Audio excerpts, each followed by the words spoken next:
মাস্টারমশাই আমার দিকে ওইরকম করে তাকাওনি, এক চড় মারো বউ নাম ভুলে যাবো না।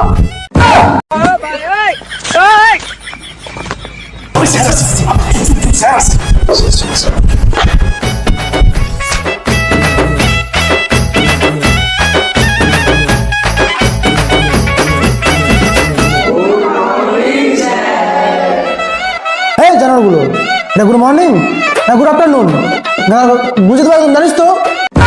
এই বস বস, সবাই চুপচাপ করে বস। আজকে তোদেরকে প্রশ্ন উত্তর জিজ্ঞাসা করা হবে, আর যে না পারবে মজা হবে, ঠিক আছে? এই তোকে প্রথম প্রশ্ন জিজ্ঞাসা করবো, তুই বল। হ্যাঁ স্যার বলুন, আর সব প্রশ্নের উত্তর দিয়ে দেবো আজ। আচ্ছা বলতো, আব্দুল মালিককে কে মেরেছিল? স্যার আমি মারিনি স্যার, আমি জানি ও মারছে স্যার। ওই তুই আমার নাম তো কি করতে? মাস্টারমশাই আমার দিকে ওইরকম করে তাকাওনি, এক চড় মারো বউ নাম ভুলে যাবো না।